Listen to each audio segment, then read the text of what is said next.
The cafeteria fell silent. A young delivery boy, dusty clothes, tired eyes, holding a small food bag, stood there frozen. Because the restaurant manager had just slapped him so hard that the boy stumbled and hit the counter. Everyone stared. A woman gasped. A child started crying. A man shouted, "What are you doing? He's just a kid." The manager yelled angrily, "Get out! I told you not to enter from the front door. Filthy people like you don't walk where my customers sit." The boy held his cheek, eyes filled with tears. But he did not say a word. He just whispered, "Sir, I only came to return your wallet. You dropped it outside." People went silent again. The manager froze for a second, but instead of saying thank you, he snatched the wallet and shoved the boy back. "Leave! I don't need charity from beggars." The delivery boy staggered backward. His hands shook. Everyone watched, but no one knew. One man sitting in the corner had seen everything. His expression didn't change. His eyes remained calm, thoughtful. But that man, that quiet man, was about to change everyone's life that day. His name was Dr. Arman Halim, a respected heart surgeon who rarely visited public cafeterias. But today was different. He was coming back from a long, free medical camp in a poor neighborhood and felt exhausted, hungry, and emotionally heavy. But nothing had prepared him for what he had just witnessed. The manager, Mr. Samir, dusted his uniform and walked proudly back to the counter as if slapping a helpless kid was the most normal thing in the world. The boy, around 14 or 15, quietly walked toward the exit. His shirt had a tear near the shoulder, and his shoes were mismatched. Dr. Arman slowly stood up. Everyone assumed he would yell at the manager, maybe argue or create a scene. But he didn't. Instead, he gently walked to the boy outside the restaurant. The boy was wiping his face, trying not to cry. Dr. Arman placed a hand on his shoulder and said softly, "Beta, what's your name?" The boy sniffed. "My name is Rafiq." "Sir, do you work as a delivery boy?" The kid nodded. "Yeah, but only after school. My mother is sick. I do deliveries after classes to buy her medicine." Dr. Arman felt something twist inside his chest. The kid continued, "Sir, I only came inside because the wallet, it fell near the footpath. I thought maybe it had important things, so I returned it." His lips trembled. "He slapped me because he thought I'm dirty." Dr. Arman breathed in deeply. He smiled gently and said, "Rafiq, come with me. Let's eat together." The boy's eyes widened in shock. "Sir, with you? Inside the restaurant? After what he did?" Dr. Arman nodded with a calm smile. "Yes, exactly there." People were whispering. The manager saw Dr. Arman and straightened up, trying to impress him. The rich look, the calm attitude.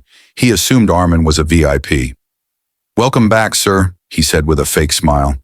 But his smile vanished when he saw the kid walking beside him. Arman said politely, "This boy will sit with me. Bring us 2 plates of biryani and 2 juices." The manager's face turned red. "Sir, you don't know this type of kid. These people," Arman interrupted gently. "I know exactly what kind of child he is." He placed his hand on Rafiq's shoulder. "A hard-working boy earning honestly, and that is more dignity than most people have." The entire restaurant fell silent. The manager didn't know what to say. He hesitated. Arman looked directly into his eyes, not with anger, but with a calmness more powerful than anger. And he said, "If you cannot respect customers equally, then you don't deserve to run this place?" The manager gulped and quickly went to prepare the food. While they waited, a group of office people at a nearby table leaned toward Arman. One of them whispered, "Sir, that manager is always like this. He insults poor people, pushes them out, even when they come to buy something." Another added, "He only respects people with money." Arman sighed. "This is the sickness of our society," he said. "We think poverty is a crime, and kindness is a weakness." The plates were placed on the table. Rafiq looked at his plate as if it was a dream. "Sir, I haven't eaten restaurant food in months." "Then today is special," Arman smiled. But as Rafiq lifted the spoon, his hands shook. He looked embarrassed. "Sir, my hands. They are dirty from the road. I should wash." Our man didn't say a word. Instead, He gently took the boy's hands in his own and began wiping them with a wet tissue. The entire restaurant gasped. A doctor, a well-dressed, respected man, cleaning a poor kid's hands. People stared. Some were ashamed. Some looked emotional. Rafiq couldn't hold back the tears. "No one ever treated me like this," he whispered. Armin calmly said, "Every child deserves respect. Hunger has no class." The manager watched silently. For the first time, guilt started to bloom inside him. Maybe for the first time in years. The next morning arrived wrapped in a strange silence. One of those silences that feels heavy, as if the world is waiting for something to be revealed. Sarah walked toward the restaurant where Mr. Hale had asked Daniel to meet him again. The street was busy, but her heart was louder than every horn, every footstep, every voice around her. She wasn't called there. She wasn't even supposed to be there. But something inside her, something that had been eating her alive since yesterday, pushed her forward. As she entered the restaurant from the side entrance, Sarah hid behind the wooden partition. She wasn't proud of hiding, but she needed to hear what they would say. Maybe she needed forgiveness, maybe justice, maybe both. Daniel was already seated, calm, straight-backed, hands folded gently on the table. No sign of bitterness, no sign of anger. Just a quiet dignity that made everyone else seem smaller. Mr. Hale arrived next, older, wealthier, confident, wearing the same arrogance he had shown yesterday. But today, something was different. His steps were slower, his eyes thoughtful, even uncertain. He sat down across from Daniel. For a long moment, neither spoke. Finally, Mr. Hale cleared his throat. "About yesterday," he began. Sarah held her breath. Daniel looked up, offering a polite nod. "Yes, sir." Mr. Hale shifted uncomfortably.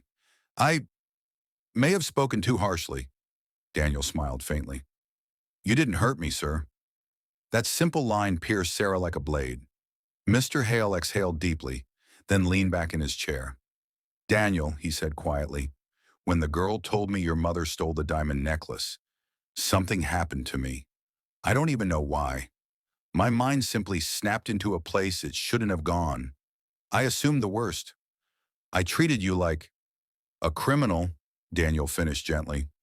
Mr. Hale nodded shamefully. "Yes, and that wasn't right." Sarah's hand trembled. Her teeth pressed into her lip until she tasted blood. She kept remembering the look in Daniel's eyes yesterday. Not anger, just hurt. The kind of hurt you feel when someone punches your soul instead of your body. "Sir," Daniel said softly, "some people lose themselves in anger. Others lose themselves in fear. I don't know which happened to you yesterday, but I forgive you." Mr. Hale looked stunned. Forgive me? Just like that?" Daniel nodded. "Forgiveness frees me more than it frees you." Sarah felt her eyes burn. Mr. Hale leaned forward, voice tight. "But why didn't you defend yourself? Why didn't you say who you really were? Why didn't you tell her about your mother being a nurse, not a thief? Why didn't you say something, anything?" Daniel smiled sadly. "Because people see the world not as it is, but as they are. Even if I'd spoken, you wouldn't have heard me yesterday." Those words hit Mr. Hale like a storm. He lowered his head. "And this girl," he muttered, his voice thick. "Today she wants to meet you. She's waiting outside. She regrets what she said." Daniel blinked in surprise. "She's here?" Mr. Hale nodded. "Yes." Daniel stood to leave, but the moment he turned, the door swung open. Sarah walked in. Her hands were shaking, her breath uneven, but her eyes determined. Everyone in the restaurant looked at her, but she didn't care. She walked to Daniel, stopped 2 steps away and whispered, "I lied." Daniel said nothing. "I lied because I didn't want to get into trouble," Sarah continued, voice trembling. "I lied because that diamond necklace belonged to my cousin, and I didn't want my aunt to find out that I had taken it without permission. I panicked, and I blamed your mother." Her voice cracked. "I didn't know who you were. I didn't know who your mother was. I didn't know anything. But that doesn't change what I did. I hurt you, and I saw what it did to you. Daniel, I'm so sorry. Tears fell from her eyes, hitting the floor like shattered glass. Daniel didn't move. He didn't blink. He simply watched her fall apart. After a long, painful silence, he finally spoke. Sarah, he said softly, my mother always told me something. He stepped closer. When someone does wrong, don't look at the action. Look at the heart behind the action. Sarah's lips quivered. Daniel continued, your heart wasn't evil. It was scared, and fear makes people cruel. But acknowledging the truth, that makes people brave. He offered her a small, gentle smile. I forgive you. Sarah covered her face with her hands and cried harder, this time from relief. Mr. Hale stood abruptly. Daniel, you don't have to forgive her. Daniel turned to him, calm as ever. No, sir, but I choose to. Mr. Hale shook his head in disbelief. Do you know what kind of world you're giving permission to? A world where people wrong you and walk away? Daniel replied, no, sir. I'm creating a world where people wrong me and change. Those words shook the entire room. A waiter paused mid-step. A mother feeding her child turned her head. A man scrolling through his phone put it down. Everyone listened. Mr. Hale swallowed hard. Daniel, I want to offer you something. Everyone leaned forward. I want to give you a job, a real one. In my company, a position where your calmness and your moral strength can actually matter. Sarah gasped. Daniel looked stunned. Sir, I don't know what to say. Say yes, Mr. Hale insisted, because a man who can forgive like you, that's a man who deserves to lead. Daniel hesitated, but before he could answer, something unexpected happened. The restaurant door burst open. 2 police officers entered. Mr. Hale, one called out. We recovered the missing necklace. It was found near the West Alley. The girl who filed the complaint confessed everything. Sarah froze. Daniel looked at her in confusion. Mr. Hale sighed. It's okay. She already told us. The officer nodded. Then we'll close the case. Sorry for the disturbance. And just like that, they left. Daniel exhaled. Sarah collapsed into a chair. Mr. Hale rubbed his forehead. The storm was finally over. But Daniel didn't know that the biggest moment of his life was still ahead. And that moment was going to change everything.